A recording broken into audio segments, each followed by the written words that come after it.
This is the chart of what the average Canadian household looks like, and it's shocking. They have 43% of their income is being spent in tax. Yeah. It's more than shelter, food, clothing, the basic necessities of life combined. 43% in tax. Man. And like every year, I actually saw your meme from last year on Twitter again, by somebody else. So I mean, this one is a big one. This one hits people right in that nerve. It's like, oh my God, I can't believe that I'm working so hard just to give it to the government, right? Yeah, and the first step is denial too. The easiest thing is just to reject the chart, and this guy doesn't know what he's doing, right? Like that's the easiest thing. It's like, oh, if you're there, I get you.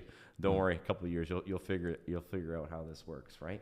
And I'll save the tax breakdown because our next slide we actually just have the tax breakdown, right? Because income tax is not the only tax that you pay, and people will look at this and say, well, the average Canadian is not in a 43% tax bracket. It's like, if only I could go back to the time in my life where I thought income taxes were the only taxes paid, right? That's not how this whole thing works, right? But the shelter surprises people, right? People see shelter 21.8%, and they start to think, well, I have a house and it's, I qualified on 39% of my income for my mortgage payment, and then I got my property tax on top of it, right? Yeah. It's like, this is the average Canadian. And so what you should know about averages is the people at the top dramatically skew it, okay? First of all, a lot of your housing expenses are, what you think is housing is actually tax in disguise, okay? Your property tax is not shelter. It is tax. The GST paid on when that property was constructed and amortized over time, that is a tax. That's not shelter, okay? So like people have to understand that there is a lot of taxes disguised as shelter.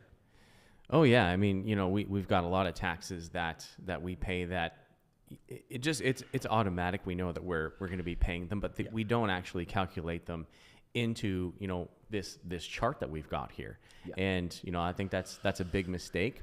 But how do we fix this? Yeah. Is there a way to fix this? Like how do we make it better? No. No.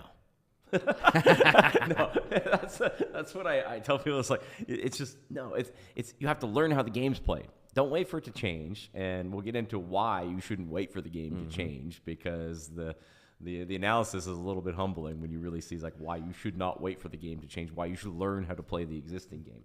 But, yeah. When you shared this chart with me the other day, I was just, wow, gobsmacked. But people, stay tuned. This is going to be fun. You're going to really enjoy it or really hate it, and maybe take up a drinking problem. I'm not sure, but yeah.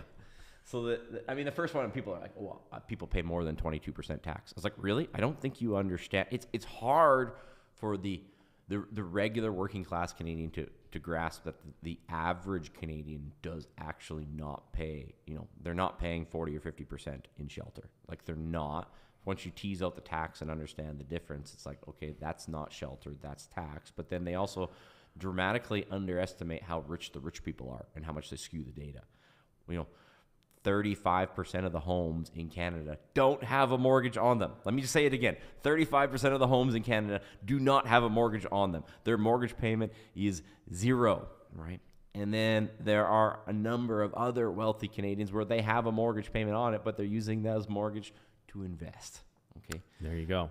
And not everybody buys a house that's, dramatically, at the top end of their income, right? I've been, lucky enough, worked hard enough. It's like, I still live in an average Canadian house. Mm-hmm. I could afford a bigger house, right? But I don't want to stress about it, right? There's other things I want to do with my money, okay? I don't want to have all my money tied up in some big McMansion. Like that's not financial freedom to me, right?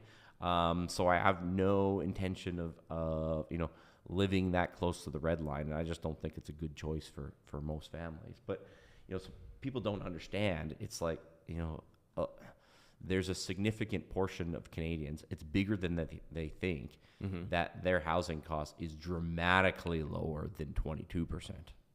It's dramatically lower than 22%. So once we kind of wrap our heads around that, it's like, but it does identify, it's that person starting out where their housing cost is truly, 40% of their income. It's like, this truck gets even harder, because where does it come from?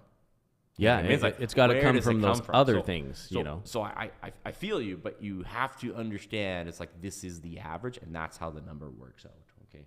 So, it's kind of funny, especially if you consider 66% of it is lost in tax. Like, remember, I think that 66% is just going around. It's like the misunderstanding of how capital gains are taxed now, that there's a 66% inclusion rate on capital gains over $250 outside of a corporation, and 66%, from $1 inside a corporation. But like, that's a misunderstanding. So, but the devil's in the details here. Yeah. That's why this is a long form podcast, because some people want to know, what do I do about it? It's like, well, newsflash is like, we're not going to work it out in the comments section in Instagram. It's like, you're going to probably want to attend the boot camp. It's 8 hours long, and I'll give you a good overview, and you have a good overview of what's happening. Yeah, get a good idea of how money works, and especially in Canada from a Canadian perspective, because we see a lot of stuff from the United States, and it's relevant for there, but not always is relevant here because of tax implications and our investment strategies and things that actually work here.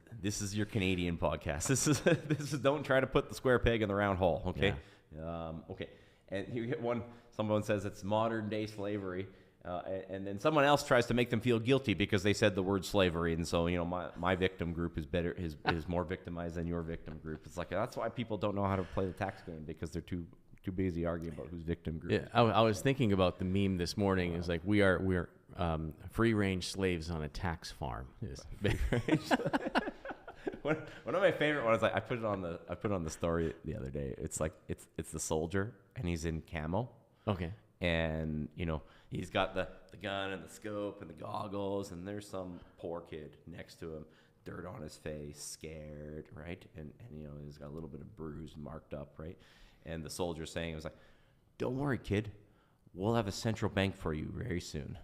It's like, well, if anything could just summarize the entire scheme on one meme, it's like, that's it. It's like, that's how deep it goes, right? But we live in a tax farm. What does shelter mean? It's not like, shelter does not mean your other utilities, and it does not mean tax, does not mean property tax, does not mean the GST. Remember, when you bought that place, it's like you paid GST on it. Someone did, okay? And this statistical analysis considers that value over time, okay? Okay, I love it's always the source. Show me your source. Okay. Like, the source is like, why don't I put the source? Because I want people to read information on this and get a confluence of data points to make good decisions. I want to encourage them to do that. And, it's the harsh truth, but anybody who can't find the source is not intelligent enough to have a reasonable conversation on it. Like, if they can't enter the headline into Google and find the source, like, I cannot have an intelligent conversation with you about it. So, like, it's kind of the chicken and egg. So, but that is the Rockefeller school system. In a nutshell, the Rockefeller school system is, here's the source. It's the only definitive source. Don't ask any questions. Shut up and do what you're told. That's right. And that is the system, right? And so it just devolves into an argument where my source is better than yours, and when that's not how you should make decisions. You should make decisions by getting a confluence of data points from multiple sources and thinking critically, and then making prudent decisions, right? But that's not what they want to teach you in school. You have a textbook. That is what happened. Don't ask any questions. It's like, that's right. Asking questions is the ultimate. The source. It just all has to lead directly to the CBC, and if it was not on the CBC, it didn't exist, right? That's right. It doesn't happen. I mean, the government would never lie to us. So those of you asking for the source is like, you've been asking for 5 years. Like, keep asking. Thanks for the engagement. It's not happening. So if you like. Another one. What's the source? It's just like ingrained in people's heads. It's like they have to ask for the source. They could have just looked up the source, because most of the data that we push, it's not that obscure. Like, if you spent any reasonable time reading on this, you should have come across this source. So more than one. Yeah. Yeah. Shelter and food are greater than 50%. Maybe for the working class. Yes, maybe for the working class. But for the average Canadian, that's skewed by the high end. No, it is not. Okay.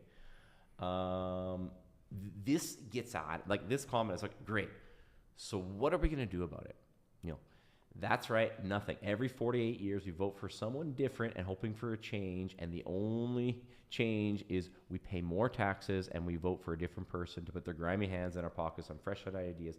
Anyone else have any bright ideas? Yes, we do. This is why we're here. This is exactly why we're here. I like this guy because he's not trying to claim who's the victim. He knows, he's come to the realization that, we're not voting our way out of this. And he's wondering, how do I play the game better? It's like, how do I play the game better? It's like that. Here's where you got to get to. After denial, and after you'll kind of get those the Rockefeller school system indoctrination out of you and say that start arguing about sources. Like, you got to get, and after you get to the point where you think the political class is there to save you, they're going to ride it on their white horse. Like, now you get to this guy, right? Yeah. That's the journey you have to come on. It's like, now you're in kind of the headspace on, like, okay, great. What do I do about it? It's like, you're here, you're at this podcast.